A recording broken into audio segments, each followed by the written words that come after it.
a few decades go by, and we see the rise of the Klingon era. Now, it would be extremely rude of me to be invited here to give a talk and then use my prime post-Congress opening time slot to stand up here and say, guess what, guys, your era is over, and it's time to give it up to a bunch of rubber forehead-wearing guys pretending to live in a TV show. So I assure you that is not what I aim to do here, which is my way of saying, please stick with me through this next part. What I call the Klingon era really starts with Tolkien, who spent years crafting an entire family of languages that he used in his Lord of the Rings trilogy. He did this not to solve any particular problem with the world or even with language, but to satisfy an artistic vision of what he thought a language should look like. He called this urge of his to create his own private linguistic aesthetic the secret vice. He knew that others engaged in it, but nobody talked much about it. The practitioners of this vice knew that it would be generally frowned upon as, at worst, an offensive insult to language, and at best, an offensive waste of time, so they kept it to themselves. But now, the secret vice is no longer a secret.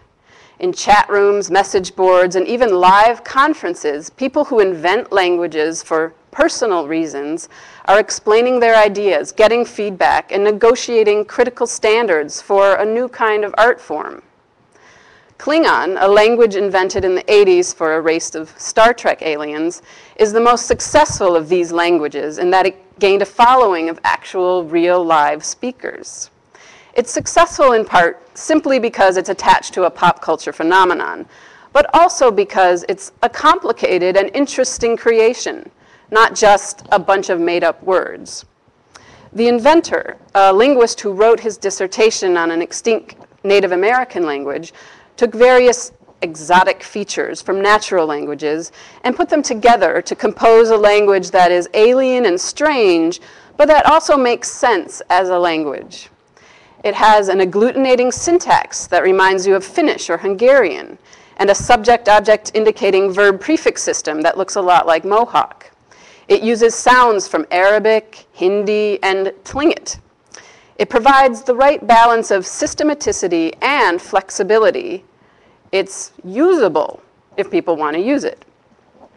But it's quite the opposite of Esperanto in many respects.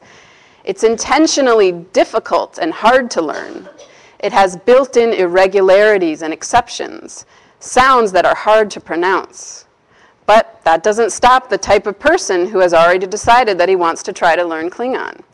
It all becomes part of the attraction.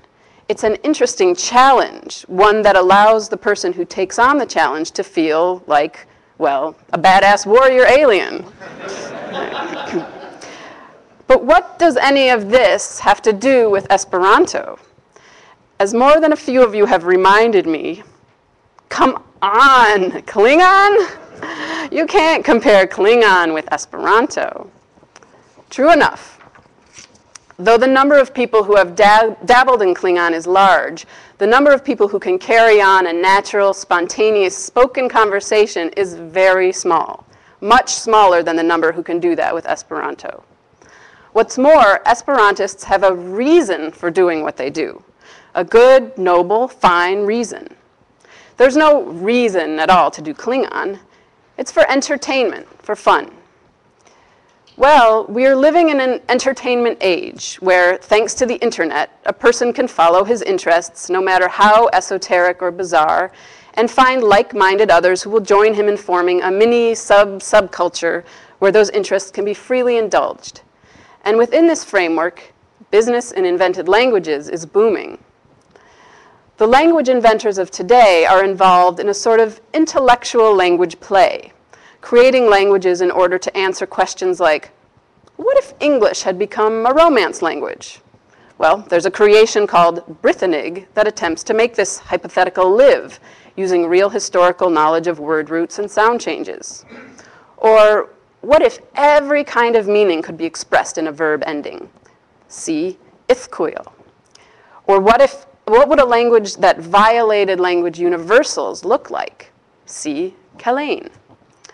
Some of the languages are simply tributes to natural languages, like Teonat, the creator of which liked the sounds of Welsh so much, she wanted to create a language that's even more Welshy than Welsh. Or Proto-Central Mountain, whose creator loved Mohawk